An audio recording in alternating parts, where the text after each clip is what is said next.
So welcome student with new episode. आज हम episode 19 में अपने नेक्स्ट चैप्टर इंडियन इकोनॉमी की बात कर रहे हैं, that is about the economic reform, या फिर हम बात करें that is our new economic policy.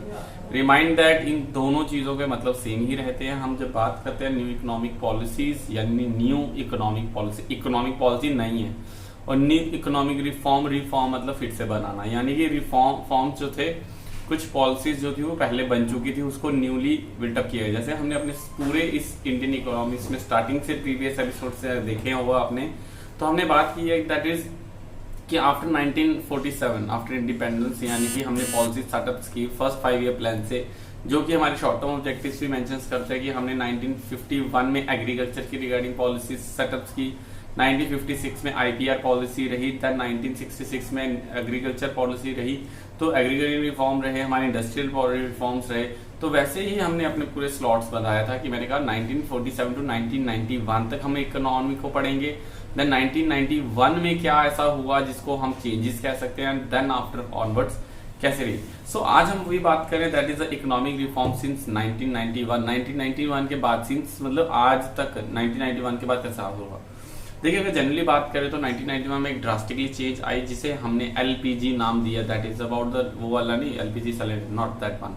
इसमें हमने बात की, हमने कहा जिसमें जो थी हमारी main target that is about the liberalisation, privatisation and globalisation. Doctor Manmohan Singh, जो कि आप बड़े अच्छे से जानते हैं सारे के सारे कि हमारे एक्स प्राइम मिनिस्टर रह चुके हैं कांग्रेस में, तो वो जो थे एट दैट टाइम आई 1991 में जो हमारे फाइनेंस मिनिस्टर्स थे, तो उन्होंने क्या किया कि उन्होंने इस पॉलिसी को इंट्रोड्यूस किया। उस टाइम पे गवर्नमेंट जो थी उन्होंने इसको एस्टेब्लिश किया और फाइनली क्या किया गया, इस पॉलिसी को इंट्रोड्यूस किया गया।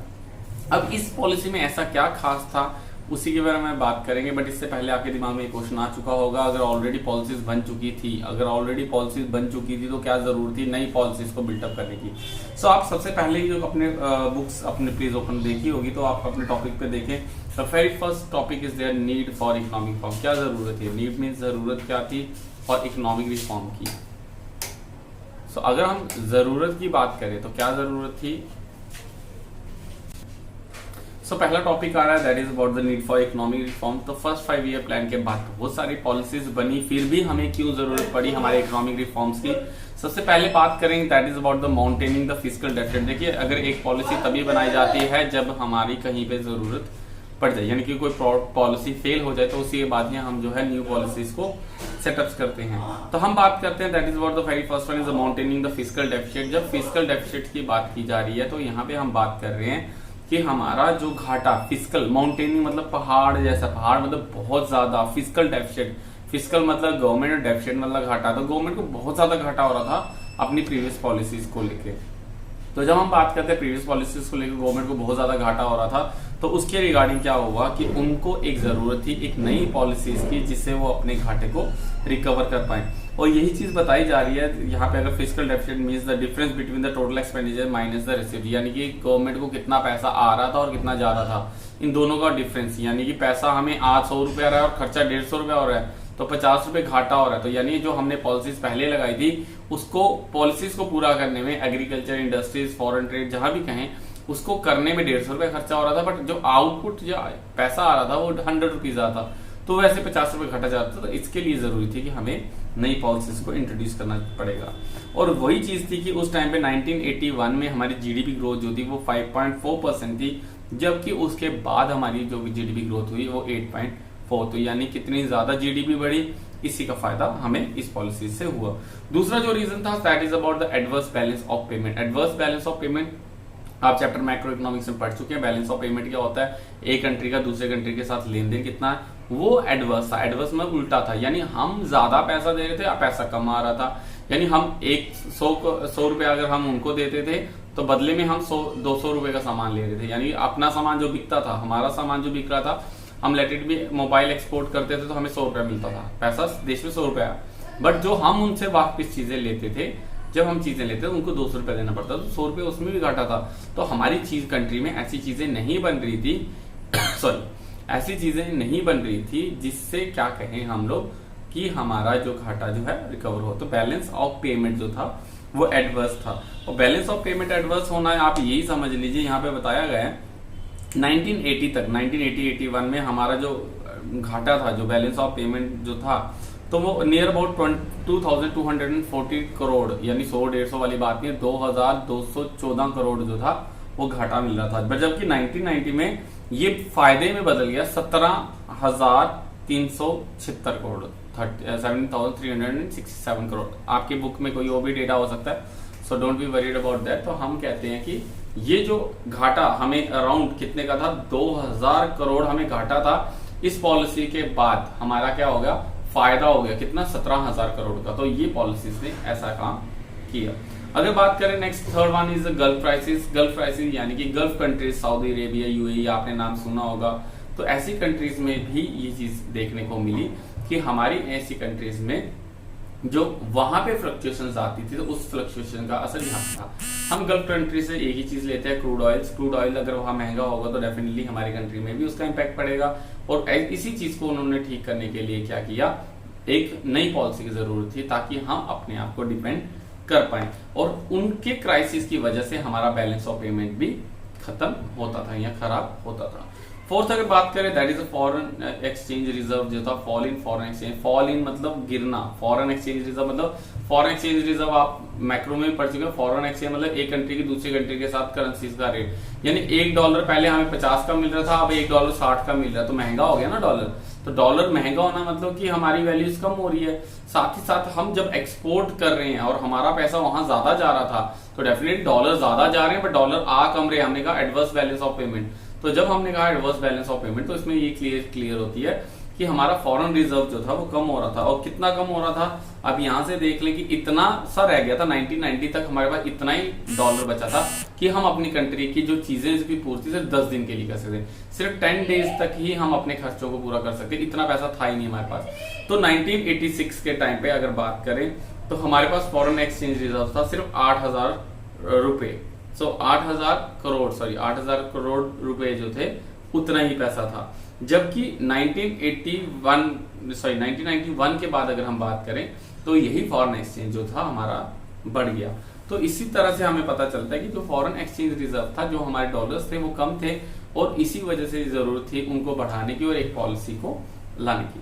अब बात करें rise in the prices, fourth reason रहा प्राइसेस का बढ़ना। इन्फ्लेशन रेट जो था डबल डिजिट था, 16.7%, यानी 16.7% महंगाई चल रही, महंगाई दर जो थी 16.7% थी, जो कि अगर 1991 की बात करें तो वो थोड़ी सी कम देखने को मिली। देखो मेन रीजन यही था कि प्रोडक्शन तो हो रही थी, बट प्रोडक्शन उतनी नहीं थी, जीडीपी उतनी नहीं थी, प्रोडक्शन ज्यादा नहीं थी हमारी कंट्री में, क्योंकि हम लार्ज स्केल इंडस्ट्री को रिस्ट्रिक्ट कर चुके थे। हमने स्मॉल स्केल इंडस्ट्री को प्रमोट किया, हैवी इंडस्ट्रीज को हम सब्सिडीज दे रहे थे, कंसेशंस दे रहे थे। तो सब कुछ हमने ऐसे होता है, मतलब पूरा पालने वाला काम कर रहा था, जिसकी वजह से गवर्नमेंट को घाटा हो रहा था। प्रोडक्शन अच्छी नहीं हो रही थी, कंपनी का स्टैंडर्डाइज प्रोडक्ट नहीं था जो एक्सपोर्ट नहीं किया जाता था।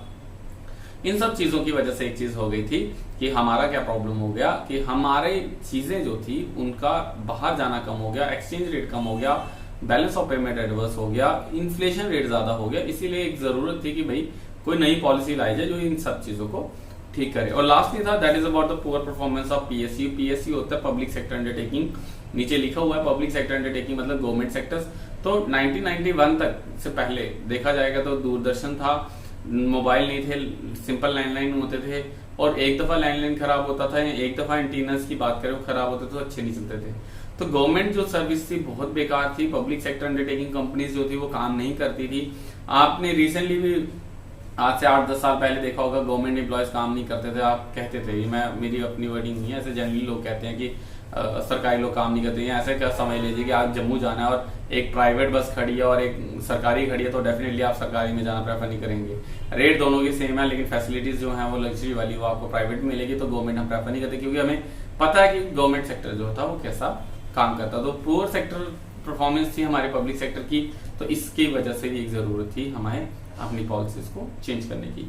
सो ये 6 रीजन थे जिनकी वजह से हमने कहा कि need for economic reform. Remind that ये पेपर में आ सकता है क्वेश्चन, बड़ा इजी सा है, इन्हीं 6 पॉइंट्स को आप देख लें, इसी से हो जाएगा। घाटा ज्यादा हो रहा था गवर्नमेंट को, बैलेंस ऑफ पेमेंट एडवर्स था, हमारा गल्फ क्राइसिस का इम्पैक्ट था, इन्फ्लेशन रेट हाई था, fall in foreign exchange reserve था, देन हमारा ये जो हमारा पब्लिक सेक्टर जो था वो परफॉर्मेंस पुअर कर रहा था।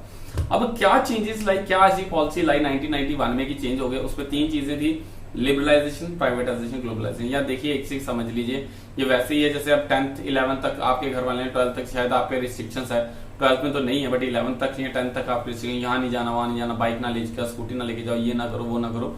बट आफ्टर 12th जब ग्रेजुएशन हो जाएगी, आपके घर वाले आपको देखना है, आपको पूछेंगे कम, वही पूछेंगे तो जरूर, इट मीन्स आपको थोड़ी फ्रीडम मिलेगी, आप कभी भी आते हैं, कभी भी जाते हैं, कोई रोक टोक नहीं होगी, आप जो करना चाहें वो कर सकते हैं। और उसमें आपको लगता है कि मेरा आउटपुट ज्यादा है, मेरा एक्सपीरियंस ज्यादा हुआ, मैंने ज्यादा चीजें सीखी। So that is the same way, ऐसे ही था। गवर्नमेंट ने जो लार्ज स्केल को रोक के रखा था, स्मॉल स्केल को प्रोटेक्ट किया था, हाईवे को कंसेशन थी, और बिल्कुल पैम्पर करके रखा हुआ था हमारी इंडस्ट्रीज को या इकोनॉमी को, उस चीज को उन्होंने खोल दिया। और खोला किस तरह से, लिबरलाइजेशन मतलब लिबरल मतलब फ्री कर दे, जो करना है करो। प्राइवेटाइजेशन कि पब्लिक सेक्टर तो अच्छा नहीं कर रहा, प्राइवेट सेक्टर को भी दे दो। ग्लोबलाइजेशन कि अब कोई भी कंपनी हमारे देश में आ सकती है और कोई भी कंपनी बाहर जा सकती है, कोई भी मशीनरी लगा सकती है, कोई भी कुछ भी कर सकता है। That is about the liberalisation, sorry globalisation. तो इन्हीं 3 चीजों के बारे में पढ़ेंगे। सबसे पहले पढ़ेंगे that is the economic reform under the liberalisation, क्या क्या फ्री किया। तो देख लो इसके अंदर प्लीज आप 3-4 चीजें आप नोट कर लें। So liberalization of the economy means its freedom from the direct or physical control imposed by the government। तो फ्रीडम थी, जो कंट्रोल किया गया था गवर्नमेंट का थ्रू, उसके फ्रीडम दे दी उन्होंने, गवर्नमेंट ने फ्रीडम दे दी आपको कि आप जो करना चाहें कर सकते हैं। अब फ्रीडम कहां कहां मिली, सबसे पहले आप देख लें अपनी बुक में, प्लीज आप लिख भी सकते हैं, कॉपीज में लिख लें। सबसे पहली जो फ्रीडम मिली that is in the industrial sector. Industrial sector में क्या फ्रीडम मिली उसके बारे में बात करेंगे। इंडस्ट्रियल सेक्टर रिफॉर्म, प्लीज इस वीडियो को फिर से एक दफा देख लें, आपको समझ आ जाएगा। कॉपी नहीं खोली है, आप सिर्फ सुन रहे हैं तो बात नहीं बनेगी। सो अगर हम बात करें that is about the industrial sector reform की, तो सबसे पहले इंडस्ट्रीज में उन्होंने लिबरलाइज किया। इंडस्ट्रीज में लिबरलाइज किया सबसे पहले अबॉलिशन ऑफ इंडस्ट्रियल लाइसेंस। हमने पहले ही पढ़ चुके हैं, आईपीआर में उन्होंने लाइसेंस सिस्टम रखा था कि कोई भी कंपनी कोई काम करना चाहती है उसके लिए लाइसेंस जरूरी था, उन्होंने लाइसेंस को अबॉलिश करा। सेकंड उन्होंने freedom the that is about the contraction of the public sector. 17 sectors ऐसे थे, 17 इंडस्ट्रीज ऐसी थी जहां पे गवर्नमेंट ही काम करती थी। टेलीकम्युनिकेशन था उसमें, ट्रांसपोर्टेशन थी, ये थी वो थी, बहुत सारे ऐसे सेक्टर्स थे जहां पे सिर्फ और सिर्फ पब्लिक सेक्टर का था, प्राइवेट सेक्टर को नहीं दिया गया था। उन्होंने उसको कॉन्ट्रैक्ट किया, यानी कि 1991 में 7 सेक्टर पे लाए, यानी 10 सेक्टर और उन्होंने प्राइवेट को दे दी कि चलो आप भी काम कर लो। जैसे एयरटेल की सिम साइज, वोडाफोन, आइडिया, ये सारी प्राइवेट सेक्टर 1991 के बाद आई। उससे पहले टेलीकम्युनिकेशन गवर्नमेंट का था। इसके बाद जो आपका DD1 और DD2 आता था, नेशनल टीवी आते थे, उसके बाद इन्होंने जी टीवी, सोनी टीवी ये सारे लाना शुरू किए। तो यानी कि बहुत सारे सेक्टर्स उन्होंने प्राइवेट सेक्टर्स को दे दिए ताकि उसकी परफॉर्मेंस जो है अच्छी हो पाए। Then after dereservation of the production area, dereservation जो कि रिजर्व किए गए थे स्मॉल स्केल इंडस्ट्रीज को कि यहाँ पे यही इंडस्ट्री सेटअप होंगी, यहाँ पे यही होगा, तो उनको डी रिजर्व किया गया कि अब ये एरिया अगर आप यहाँ पे खोलना चाहें, इंडस्ट्रियल एरिया बना दिया, सिडको बना दिया, घाटी का एरिया देखो बना दिया, जो भी आए, छोटी आए, बड़ी आए, लार्ज आए, जो भी आए आके इंडस्ट्री सेटअप कर सकता है, कहीं पे भी रिजर्वेशंस नहीं रहेगी। Then after expansion of the production capacities, पहले क्या होता था कि कुछ प्रोडक्शंस की लिमिट होती थी, इससे ज्यादा प्रोडक्शन नहीं कर सकते। आप एक दिन में 10 ही बॉटल बनाएंगे तो 10 ही बनाएंगे, उसके बाद नहीं बनते। अब आपको जितनी मर्जी बनानी है बनाइए, आप फ्री हैं इस चीज में। प्रोडक्शन कैपेसिटीज उन्होंने एक्सपेंशन कर दी। And freedom to import capital good, capital good मतलब मशीन वाली चीजें, तो मशीन को इंपोर्ट कर सकते हैं, मशीन से बनी हुई चीजें, मटेरियल, जैसे मेड इन चाइना, चाइना का मोबाइल तो चाइना, सारी सिम्स, ट्रे, सब कुछ, कैमरा वैमरा सब कुछ यहाँ आएगा इंडिया में और यहाँ असेंबल होगा। तो पहले वहां से इंपोर्ट नहीं कर सकते ऐसी चीजें, अब वो इंपोर्ट कर सकते थे, जिसकी वजह से इंडस्ट्रीज को फायदा हुआ। सो ये जो 5 पॉइंट्स है, इसमें हमने इंडस्ट्रीज को फ्रीडम दी। लिबरलाइजेशन में सबसे पहले किसको मिली? इंडस्ट्रीज को। सेकंड मिली about the financial reform, financial sector, यानी कि अब फायदा था फाइनेंशियल सेक्टर को। फाइनेंस सेक्टर में हम बैंक कह सकते हैं, आरबीआई कह सकते हैं, इनको भी हमने इन्होंने फ्रीडम देना शुरू कर दिया। That it means that consequently upon the policy of liberalization there has been a substantial shift in the role of RBI from regulator to the facilitator। पहले RBI एक रेगुलेट करता था, रेगुलेटर मतलब वही गैस वाला, कम ज्यादा करना कि पैसा बढ़ाओ कम करो, पैसा बढ़ाओ कम करो। अब उन्होंने फैसिलिटी देना शुरू कर दी, यानी कि उन्होंने क्या किया, बैंकिंग को भी बढ़ाया और नॉन बैंकिंग इंस्टीट्यूशंस भी बढ़ाए। बैंकिंग इंस्टीट्यूशन तो पता ही है, SBI, एक्सिस, HDFC, ICICI, कितने सारे बैंकिंग को उनको खोलना शुरू करा। साथ ही साथ इन्होंने नॉन बैंकिंग जो इंस्टीट्यूशन थे उनको भी खोला, जैसे वो जमींदारी सिस्टम, मुथूट फाइनेंस है, या आपके ऐसे कोई और फाइनेंस इंस्टीट्यूशंस हैं जो आपको पैसा प्रोवाइड करवाते हैं, तो ऐसे इंस्टीट्यूशन भी खोलने की स्टॉक एक्सचेंज मार्केट वो तो पहले भी थी, लेकिन उसमें और ज्यादा कंपनीज को ऐड किया गया ताकि और ज्यादा इसको खोला जाए। फॉरेन एक्सचेंज रिजर्व, अब फॉरेन एक्सचेंज मार्केट आपने पढ़ा हुआ है, आपने मैक्रो इकोनॉमिक्स, प्लीज उसको एक दफा और देख लें। फॉरेन एक्सचेंज मार्केट को भी बढ़ाया, स्पॉट मार्केट, फॉरवर्ड मार्केट, ये जो टाइप्स थी इन सबको 1991 में इंट्रोड्यूस किया गया। यानी कि पैसे वाले सिस्टम्स को भी उन्होंने बढ़ाया ताकि ज्यादा से ज्यादा लोगों के पास पैसा होगा, ज्यादा से ज्यादा वो प्रोडक्शन करेंगे, ज्यादा से ज्यादा इनकम होगी, ज्यादा से ज्यादा डिमांड होगी और ऑटोमेटिकली जीडीपी बढ़ेगी। इसके साथ ही साथ उन्होंने फिस्कल रिफॉर्म किया। फिस्कल रिफॉर्म यानी कि गवर्नमेंट सेक्टर में भी रिफॉर्म किया। अब उन्होंने क्या किया, टैक्स और इनडायरेक्ट टैक्स लगाना। डायरेक्ट और इनडायरेक्ट टैक्स आपको पता है, उन्होंने फ्रीडम कर दी कि आप जितना बनाना है बनाओ, आप एक चीज बनानी है, 1000 चीज नहीं, लाख चीज नहीं, बना लीजिए, बस मुझे क्या करना है, आपने उस पर एक टैक्स पे कर देना है। एक पेन का अगर 10 रुपए, सॉरी एक पेन का 10 रुपए नहीं होगा, सो लेट इट भी, अगर इस मोबाइल पे अगर वो 100 रुपीज चार्ज करें एक फोन पे, तो इनडायरेक्ट टैक्स आप कॉपी देखते हैं इंक्लूसिव ऑफ इनडायरेक्ट टैक्सेस, तो जितने टैक्स लगेगा एक कॉपी पे, अगर 10 रुपए टैक्स है तो आप सोच लो कि 1000 कॉपी बनाओ, लाख कॉपी बनाओ, मुझे 10 रुपए एक कॉपी पे चाहिए, तो इंडिविजुअली वो इंटू करके उतना पैसा ले लेते थे।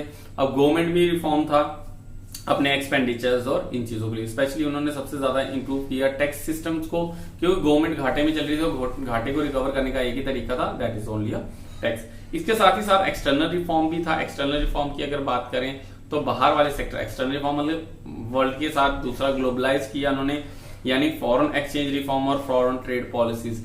फॉरेन एक्सचेंज रिफॉर्म यानी कि अब मार्केट्स बना दी गई, मैंने जैसे आपको बताया। साथ ही साथ इन्होंने क्या किया, फॉरेन ट्रेड रिफॉर्म्स भी बनाया कि आप कितना भी एक्सपोर्ट कर सकते हैं और कितना भी इंपोर्ट कर सकते हैं। आपने शायद एक 4th चैप्टर में भी पढ़ा था इंपोर्ट सब्स्टिट्यूशन पॉलिसी, कि जो चीज बाहर से आ रही है वही चीज हम देश में बनाए। उन्होंने कहा कोई जरूरत नहीं है बनाने की, अगर आप बाहर से लाना चाहते हैं ले आए, आपकी जो कस्टम ड्यूटीज वगैरह लगेंगी वो आप पे कर दें, बाकी आपने जो करना है वो आप कर सकते हैं। ये सब चीजों में छूट थी, देखा सब छूट थी, लाइसेंस हटा दिया, मार्केट बढ़ा दी, नॉन बैंकिंग इंस्टीट्यूशन खोल दिए, टैक्सेस को खोल दिया, प्रोडक्शन को खोल दिया, हर चीज खोली, ये थी लिबरलाइजेशन। तो मैं बता रहा हूँ लिबरलाइजेशन 4 चीजों में थी, इंडस्ट्रीज में थी, फाइनेंशियल थी, फिजिकल थी और लास्टली हमारा एक्सटर्नल सेक्टर में थी। अब दूसरी बात कर रहे हैं हम प्राइवेटाइजेशन की, लिबरलाइजेशन की, कहाँ फ्रीडम मिली, फ्रीडम 4 जगह पे मिली, प्लीज आप उसको देख लें। इसके बाद अगर प्राइवेटाइजेशन की बात करें तो प्राइवेटाइजेशन मतलब प्राइवेट होना।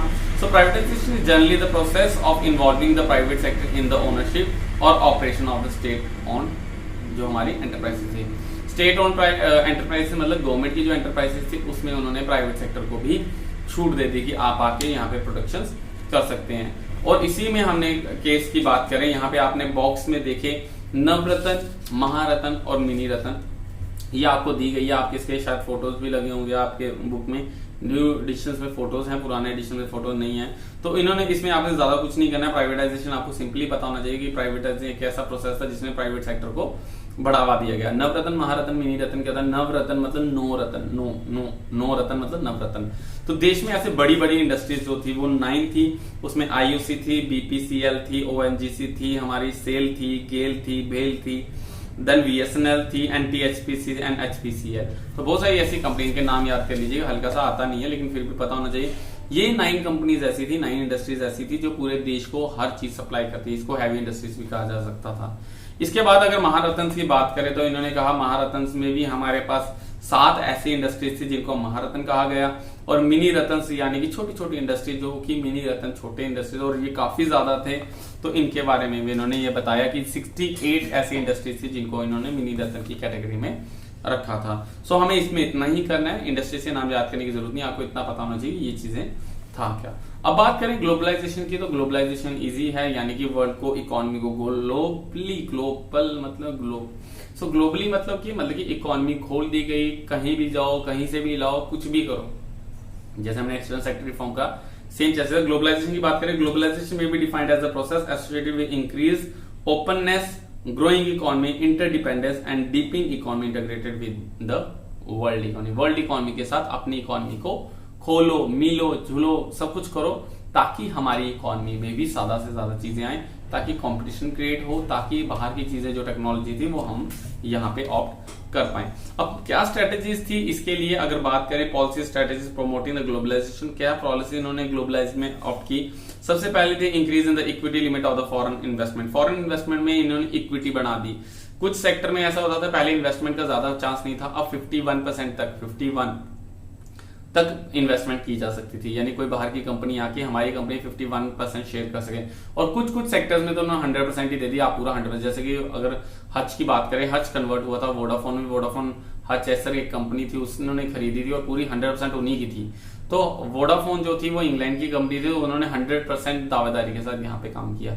बट कुछ सेक्टर्स ऐसे हैं जहां पे उनका पूरी 100% नहीं मिलता, बट उनको 50% तक मिल जाता है। दूसरा ने पार्शियल कन्वर्टिबिलिटी की। पार्शियल कन्वर्टिबिलिटी इनका मतलब था to achieve the objective global partial convertibility in the Indian rupee has been allowed. It is a convertible, यानी कि इंडियन रुपीज को कन्वर्ट कर सकते थे, आप डॉलर के बदले इंडियन रुपी ले सकते, आपको ये पार्शियल कन्वर्टिबिलिटी, पार्शियल मतलब थोड़ा, सारा नहीं, थोड़ा आप कन्वर्ट कर सकते थे Indian rupees. Long term trade policies, आपको ट्रेड पॉलिसीज बढ़ा दी गई कि आप ज्यादा देर यहाँ पर 99 ईयर्स तक की लीज दे दी गई ताकि आप ज्यादा देर, ऐसा नहीं कि आप इतने दूर से आए 10 साल का आपको वो मिले और कोई इंडस्ट्री सेटअप नहीं होती, तो 99 ईयर्स तक की आपको लीज दे दी गई, चलिए आप आए हैं देश में 99 ईयर्स तक आप काम करें, उसके बाद पॉलिसीज बढ़ाएंगे। Reduce in the tariff, tariff मतलब कि बाहर से आने वाली चीजों पे उन्होंने टैक्स को कम किया ताकि वहां से जो चीजें आएंगी, पहले टैक्स को इंप्रूव किया था ताकि हमारे चीजों के साथ कॉम्पिटिशन ज्यादा ना हो, उनकी चीजें महंगी रहे, हमारी सस्ती रहे, हमारी चीजें बिकती रहे। अब उन्होंने टैरिफ को रिड्यूस किया ताकि उनकी चीजें और हमारी चीजों में कॉम्पिटिशन हो और हमारा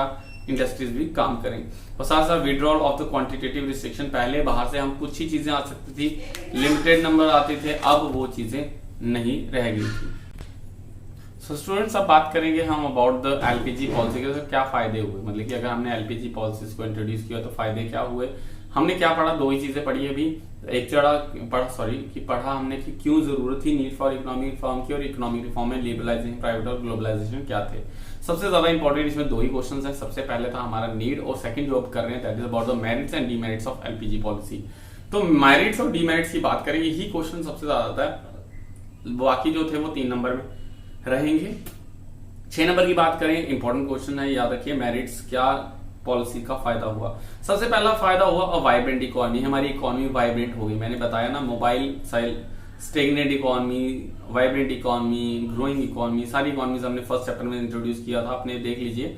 सो वाइब्रेंट इकोनॉमी, अगर ये फोन है तो साइलेंट मोड पे तो नहीं हिलेगा, वाइब्रेंट मोड में होगा तो ये हिलेगा। तो अब इस पॉलिसी के बाद हमारी इकोनॉमी जो थी एक वाइब्रेंट यानी हिलने वाली इकोनॉमी बन चुकी थी, अब वो धीरे धीरे चलना शुरू हो गई थी। Second one is a stimulate to the industrial production, industrial production में जो थी वो स्टिमुलेट, अ ग्रेट स्टिमुलेट, यानी कि वेराइटीज बनना शुरू हो गई थी। अब इंडस्ट्रीज को बहुत सारी अपॉर्चुनिटीज, बहुत सारी चीजें फ्रीडम मिल गई, अब वो कुछ भी बना सकते थे, कैसे भी बना सकते थे, बाहर से भी ला सकते थे, तो वो ग्रोथ जो थी हमारी अच्छी थी। अब प्रोडक्शन उसमें ज्यादा हो रही थी और अच्छी अच्छी वेराइटीज हमें मिल रही थी। Second third one is a check on the fiscal deficit, government को घाटा कम हो रहा था क्योंकि टैक्स ज्यादा आना लग गया था, टैक्स आने की वजह से ज्यादा पैसा आ रहा था, जो गवर्नमेंट घाटा था वो अब कम हो चुका था। इसके बाद चेक ऑन इन्फ्लेशन, महंगाई पे भी कम हो गया क्योंकि जीडीपी बढ़ी, प्रोडक्शन बढ़ी। देखो अगर मोबाइल 1 है और लेने वाले 10 हैं तो इसके रेट ज्यादा हो जाएंगे, अगर 10 लेने वाले हैं 20 होंगे तो डेफिनेटली इसके रेट कम हो जाएंगे। तो रेट कम होना ही इन्फ्लेशन को कम करना कहते हैं, कि इन्फ्लेशन तभी कम होगी जब उसके रेट कम होंगे, रेट तभी कम होंगे जब चीजें ज्यादा अवेलेबल होंगी, जितने लोग हैं, जितनी डिमांड है एटलीस्ट उतनी सप्लाई हो, तो तभी रेट कम होंगे। तो पहले तो प्रोडक्शन रिस्ट्रिक्टेड थी तो नहीं होती थी प्रोडक्शन, अब प्रोडक्शन ज्यादा थी, चीजें ज्यादा थी, जिसकी वजह से अब महंगाई जो रेट थे वो भी कम हो गए थे। इसके बाद कंज्यूमर सोविनिटी, कंज्यूमरों को फायदा था, बहुत सारी चीजें, वैराइटीज, ऑप्शंस मिलते थे, अब पहले नहीं मिलते थे, पहले जो मिला वही मिला, धोती कुर्ता वही, अब जीन्स, टॉप, ट्राउजर्स, बहुत सारी चीजें आपको अवेलेबल होना शुरू हो गई, ये एक प्लस पॉइंट था। देन आप substantial increase in the foreign exchange reserve, foreign exchange reserve की बात करें तो जब एक्सपोर्ट बढ़ेगा, ज्यादा चीजें बनेंगी, ज्यादा चीजें बाहर जाएंगी, टैरिफ रिड्यूस होगा, तो डेफिनेटली चीजें बाहर डिमांडिंग में आएंगी, और बाहर डिमांडिंग में आने से हमारी जो चीजें थी वो ज्यादा बिक रही थी, और फॉरेन रिजर्व यानी डॉलर्स जो थे ज्यादा, मैंने बताया 10 दिन का ही हमारे पास स्टॉक था डॉलर्स का कि हम देश को चला सकते थे। इसके अलावा गवर्नमेंट ने क्या किया, इन पॉलिसीज के थ्रू फॉरेन एक्सचेंज को भी बढ़ाया। Then flow of foreign investment जो थी, प्राइवेट फॉरेन इन्वेस्टमेंट भी ज्यादा हुई देश में, अब बाहर से बहुत सारे प्राइवेट इंडस्ट्रीज थी वो सेटअप हो रही थी, और उनके आने से हमें बहुत ज्यादा फायदा हो रहा था। Recognisation of the India as a emerging economic power, 1991 के बाद ही वर्ल्ड को समझ आने लग गया कि इकोनॉमी जो थी हमारी इंडिया की वो एक पावरफुल थी, इमर्जिंग थी, आ रही थी, जैसे हम कहते हैं ना one of the fastest growing economy, तो ये 1991 के बाद ही पॉसिबल हो पाया। And the shift from monopoly market to competition market, पहले हमारी सिंगल मार्केट थी, हम खुद ही काम करते थे, खुद ही व्यापार करते थे, हमें किसी के साथ कोई लेना देना नहीं था, बाहर की कंट्रीज को हमने रिस्ट्रिक्ट करके रखा था। अब खोलने से, ग्लोबलाइजेशन से, लिबरलाइजेशन होने से, प्राइवेट होने से एक चीज हो गई थी, अब कंपटीशन आ चुका था। प्यूमा या एडिडास के साथ हमारे बाटा का भी कंपटीशन था, और यही सब चीजें थी हमारे मोनोपोली से हमें कंपटीशन मार्केट पे लेके गई। बट इस पॉलिसी के ड्रॉबैक्स भी रहे। अब ड्रॉबैक्स की बात करें, क्या डीमेरिट्स रहे। सबसे पहला जो डीमेरिट्स रहा, that is the neglect of agriculture. मैंने इतनी सारी पॉलिसी बनाई, सिर्फ इंडस्ट्रीज की बात की, फॉरेन की कंपनीज की बात की, वोडाफोन की बात की, मोबाइल की बात की, टीवी की बात की, लैंडलाइन की बात की, बट मैंने कहीं पे भी एग्रीकल्चर की बात नहीं की, क्योंकि इसने एग्रीकल्चर सेक्टर को निग्लेक्ट किया। इस पॉलिसी में एग्रीकल्चर को कहीं भी कोई बेनिफिट नहीं मिला, इसीलिए इसमें एक था कि निग्लेक्शन ऑफ एग्रीकल्चर, ये इसका ड्रॉबैक था। Second one is urban concentration growth process. जितनी भी ये इंडस्ट्रीज लगी, जितना भी ये सब कुछ हुआ, ये सारा का सारा अर्बन एरियाज पे हुआ। सारी की सारी जो स्ट्रेटेजी थी वो अर्बन के लिए थी, यहाँ रूरल एरियाज को कुछ भी देखने को नहीं मिला, ये इसका नेगेटिव पॉइंट था। थर्ड वन इज इकोनॉमिक क्लोनिज्म, यानी कि अब इकोनॉमिज्म में क्लोनिज्म, जैसे ब्रिटिश क्लोनिज्म था, अब इकोनॉमिक क्लोनिज्म था, इंडस्ट्रियल सेक्टर ने हब मार लिया। अब इंडस्ट्रियलिस्ट जो थे वो ज्यादा, देखो किसान इतने अमीर नहीं होते जितने इंडस्ट्रियलिस्ट अमीर होते हैं, तो इंडस्ट्रीज को अमीर ही मिला, उनको कॉलोनीज बन गई, उनका अपना सेक्टर्स बन गए, वो अपने आप को वेल फिनिश कर गए, जबकि इसमें फार्मर्स को कोई बेनिफिट नहीं मिला।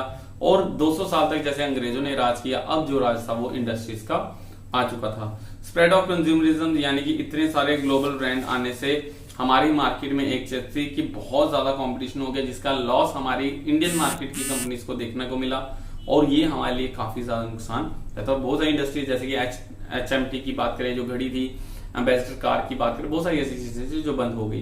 Then after lopsided growth, lopsided होता है एक साइड से उठा हुआ, तो एक साइड से उठा हुआ और एक साइड झुका हुआ, यानी कि वन साइडेड ग्रोथ थी। सिर्फ अर्बन एरिया ग्रोथ थी, रूरल एरिया कुछ नहीं थी। सिर्फ इंडस्ट्री सेक्टर को बढ़ाया, एग्रीकल्चर सेक्टर को नहीं बढ़ाया। सिर्फ अर्बन एरियाज को देखा, रूरल एरियाज को कुछ नहीं देखा। तो यानी कि देखा जाए तो एक ही सेक्टर को उन्होंने, एक ही सोसाइटी सेक्शंस को उन्होंने इंपॉर्टेंस दी, या इस पॉलिसी का फायदा हुआ, दूसरी को नहीं हुआ। इसको कहते हैं लूप साइडेड ग्रोथ प्रोसेस। तो प्रोसेस तो थी ग्रोथ की, वो थी लूप साइडेड यानी single sided. And the last one is a cultural erosion. इससे हमारा कल्चर जो था वो खत्म हुआ, बाहर की सभ्यताएं आई, बहुत सारी चीजें हम न्यू एडवांस में लाए। नो डाउट इसका फायदा तो था, हमारी इसमें इंडियन कल्चर्स को भी बहुत सारा नुकसान हुआ। इसका देखने का एग्जांपल यही है कि आज के टाइम पे जॉब के लिए इंग्लिश ज्यादा इंपॉर्टेंट है एज कम्पेयर टू हिंदी। तो हम यही कहते हैं कि इसके ये सारे डीमेरिट्स रहे। सो बड़े इजी से मेरिट डीमेरिट, प्लीज आप मेरिट डीमेरिट और नीड्स को ना छोड़ें। देन आफ्टर जो हमारी LPG पॉलिसीज आप उसको भी देख लें। सो यही था आज का चैप्टर, इसमें ज्यादा कुछ भी नहीं है। प्लीज आप इसको रिवाइज जरूर करें, अटेंडेंस अपनी नीचे कमेंट में लिखें, और साथ ही साथ इसको अपनी कॉपीज को बिल्कुल नोट डाउन करें, और इसको अपनी नेक्स्ट वीडियो तक इसको पूरा का पूरा देख लें। सो ज्यादा इजी, ज्यादा मुश्किल भी नहीं है, इजी है। सो डोंट वरी, आप होप आपको ये चीज समझ आई होगी। हमारी जो 1991 में ऐसी क्या चेंजेस आए जिसकी वजह से इकोनॉमी बढ़ी। तो सबसे पहले उन्होंने इकोनॉमी को फ्री कर दिया, प्राइवेट सेक्टर को बढ़ा दिया, ग्लोबलाइज कर दिया, यही सारी जो चीजें थी इंपॉर्टेंट थी। सो आई होप आपको वीडियो समझ आई होगी। Stay tuned, stay safe for the next video. Bye bye.